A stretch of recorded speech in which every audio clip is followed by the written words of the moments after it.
Good morning. So this is our new course, Film Appreciation, and I am going to give you introduction to the course. So introduction to the course, which is called Film Appreciation. This is your summer course. I am your instructor, Aisha Iqbal Vishamohan. I am a professor of film studies, drama and literature in the Department of Humanities and Social Sciences here at IIT Madras. So these are the principal things that we are going to look into, and before I start, I would like to just tell you that you must have seen the website of the course, and there are a couple of changes in what we are actually going to do in this course. So the change is not very radical, but it has got something to do with the ordering and restructuring of the modules. So please pay attention to this. So what you may see on the website in week 1 or week 2 or subsequent weeks, there may be a little change in the order of the modules. We will also be looking at certain theoretical aspects of film studies because we feel that that is also important to understand or appreciate cinema, and therefore there is a module added to whatever we have given in the or on the website. So one of the first things that you are going to learn in this course is plot.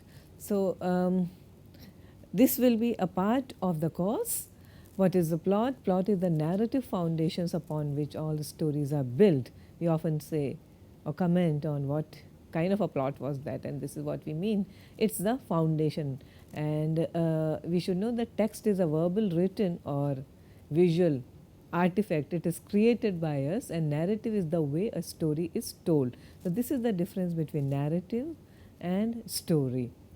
Story is the basic outline, narrative is the way it is told. Film combines all these elements and therefore is more complex, or rather most complex of all arts.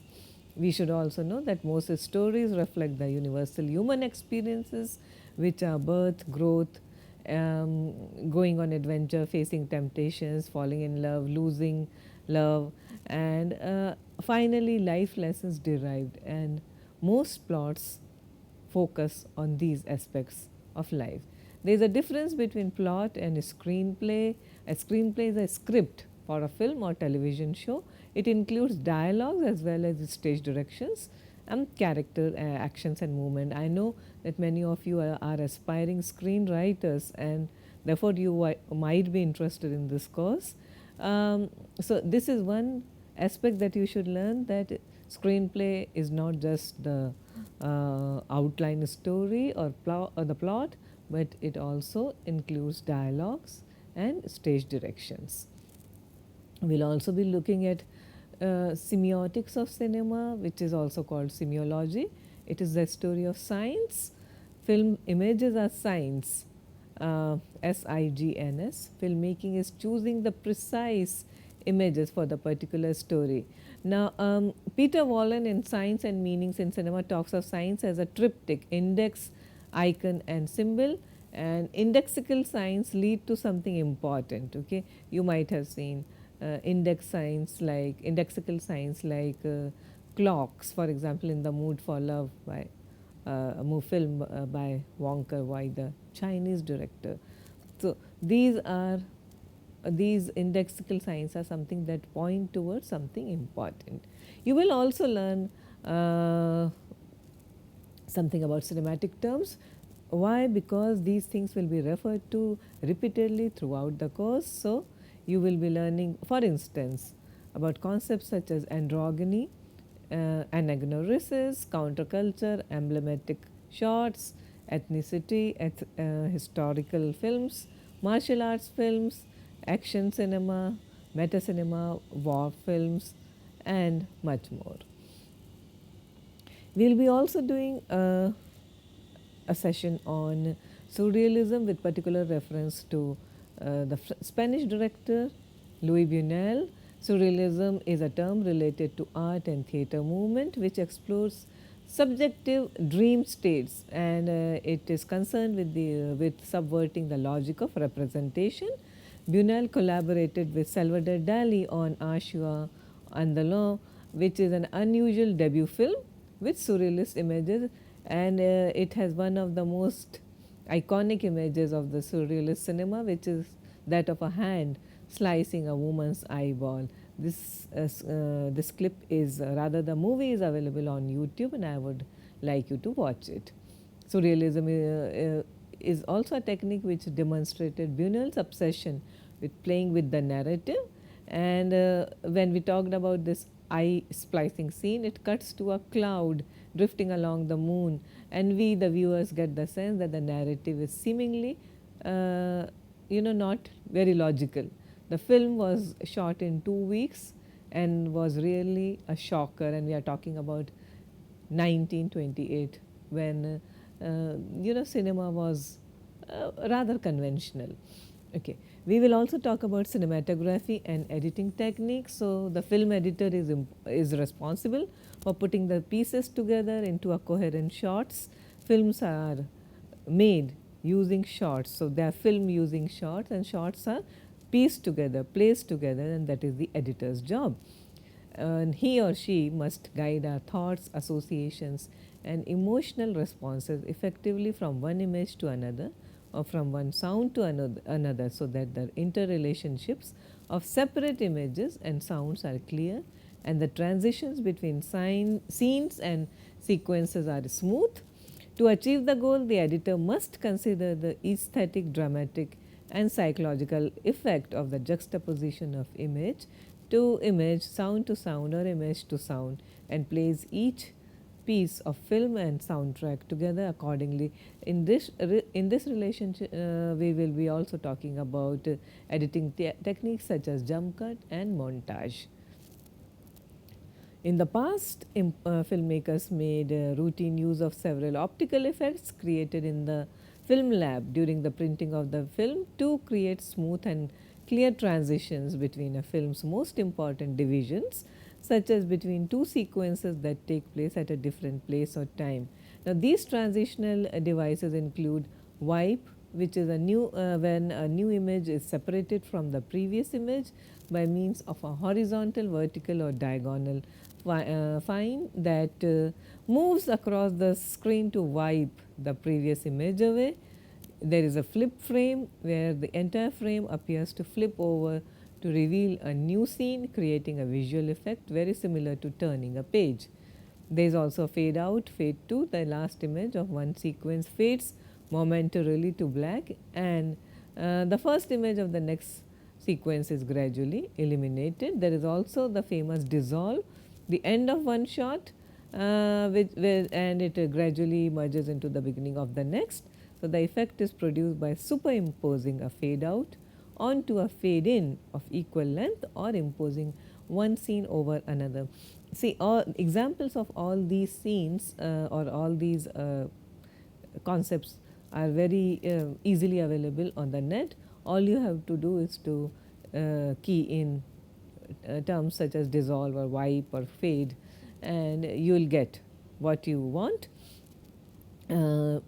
I would also at this point try to make an announcement that due to copyright reasons, we might not be able to show you actual clippings or even stills from films, but we will be referring to these, and you will also find that perhaps I would give you a couple of links at the beginning of lectures, and I would ask you to watch that, go to the link, watch that particular sequence, and come back to us. Okay, so that would make the discussion easier.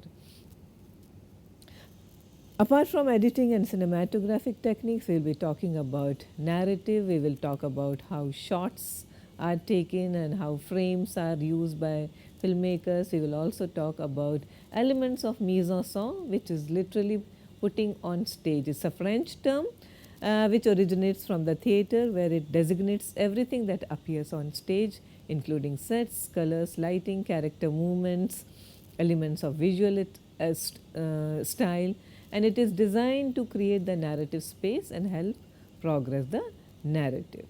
We will also be talking about cult films. For example, I know for most of you, a cult film would be something like Reservoir Dogs or Pulp Fiction, a kind of film that has a dedicated set of followers. They watch it over and again and discuss various aspects of it. They also try to interpret the film in its own way. Cult films have a huge following among a particular set or group of people. We'll also talk about remakes and the theory of remakes, particularly as given to us by Konstantin Verovitz in film Remakes, which talks about remaking as industrial category, as textual category, and also as critical category. Remaking is a very integral part of world cinema, Indian cinema, regional cinema, and we will be talking about that because I'm sure some of you are interested in this aspect of cinema also, along with adaptation.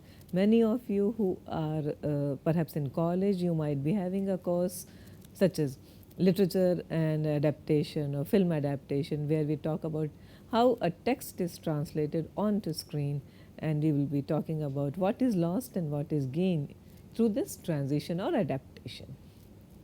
We'll also discuss elements of full-length feature films as compared to short films and documentary. At this point, I would urge you to watch a movie by Roman Polanski, and it is one of his earliest films called Two Men and a Wardrobe. So, this is a short film that I would like you to watch. We will also talk about, as I have already told you, the seminal features of documentary. Our next area of interest would be genre. Genre is a French word, and it means a category or a type or a collection of instantly recognizable stylistic features. It is addressed as a system for organizing production as well as groupings of individual films which have collective and singular significance. From the commercial point of view, genres are important because there is a demand for these categories. Classification of films into genres has always helped the film industry to produce and market films. There are a variety of genres. We will be discussing this particularly with reference to mythologicals, musicals, and also action cinema, which I know most of you enjoy a lot. We will also be talking about traditions in world cinema. Now, what do you understand by traditions in world cinema? How cinema has evolved over a period of over 100 years or so. There have been major cinematic movements, experiments all over the world. So, we have instances of German Expressionism, which started in Germany, but it had a far-reaching influence, particularly with reference to the device of Expressionism, the theory of Expressionism. We will also talk about Italian Neorealism, French New Wave, and French New Wave is very influential. It had a far-reaching influence, particularly on cinemas of other countries, and even America, where the entire American new Hollywood period, starting from the late 60s, it all owes and is very largely indebted to the French New Wave and the seminal filmmakers of this period, such as Francois Truffaut and Jean-Luc Godard. We'll also talk about British New Wave, Iranian and Latin American cinema, and also transnational Chinese cinema. Of course, a major thrust of this course would be on Indian cinema. I'll be doing a module on introduction to Indian cinema. We will be talking about the history and growth of Indian cinema, the contribution of the great Dada Sahab Phalke, the studio systems such as Bombay Talkies. We'll talk about early films such as mythologicals and overall how the history of Indian cinema is important to understand our cinema. We'll talk about various theatre and art forms such as painting. I have already talked about surrealism. We'll also talk about other art forms such as cubism, etc. I have already informed you that we will talk about neorealism and also realism. Realism is something that finds its roots in the literature, in the writings of French writers such as Honoré de Balzac, Émile Zola, Gustave Flaubert. Zola is also famously associated with the naturalistic tradition in literature and cinema. Historically, this is a point where artists reacted against the romantic movement of the 18th and early 19th century.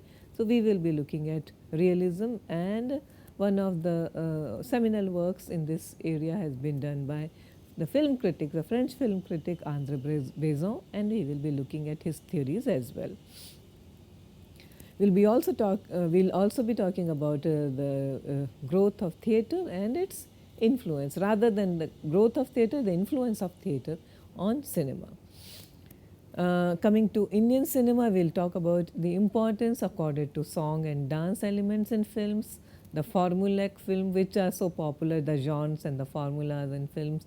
We'll talk about, as I have already told you, mythology and also musicals, both in India and Hollywood. They were in Hollywood, we don't find too many musicals nowadays, but once upon a time, musicals was a very important, very successful and popular genre in Hollywood as well. In India, of course, it goes without saying that musicals still exist and are extremely popular. We will talk about masculine charisma and also stardom when we discuss Indian cinema and Hindi film stars, rather Indian film stars. We'll talk about melodrama in Indian cinema. Melodrama is, Hindi films are, or Indian films are rather known for their melodramatic aspect. Melodrama has its a good definition of melodrama is provided by the great M.H. Abrams in his book called Literary Terms, where he mentions that the terms melodrama and melodramatic are in an extended sense applied to any literary work or episode, whether in drama or prose fiction, that relies on implausible events and sensational action. Melodrama in this sense was a standard fare in cowboy and Indian and cops and robber types of silent films, and remains alive and flourishing in current cinematic and television productions. Again, according to the film critic David Thompson, melodrama on film is often a world in which a few people live amid shadow. The image sustains the thought that romantic dreams are the pivot of life. These days, the term melodramatic is used mostly to dismiss a film as excessive and not worthy of discussion, but then that's not really true, because there has been a resurgence of interest in serious studies, academic studies of melodrama, and in India people have done good work on melodrama and Indian cinema, and in Hollywood the cinema of Douglas Sirk are studied for their melodramatic content. We'll be talking about the so-called categories A-list films and B-list films also, as along with canonical films. Coming to India, we will also talk about canonical Indian films as well as parallel cinema in India, which are not so mainstream. Parallel cinema is generally associated with the late 60s, efflorescence of cinema in the late 60s and the early 70s, and it went on till the mid 80s, okay, when we had films like Ardh Satya and Jaane Bhi Do Yaro and Earth. So, we are talking about that kind of movement. And for a while there was a dip in this kind of cinema, but then avant-garde cinema has found its voice again in India, and I will be talking about post-liberalization films in India, where we will be discussing mainstream films, NRI films, as well as avant-garde films, especially with people like Dibakar Banerjee, Anurag Kashyap and Balki at the helm of these films. So, I am glad to see you here for this course, and we will be having regular interactions. So, keep watching this space for more. Thank you very much.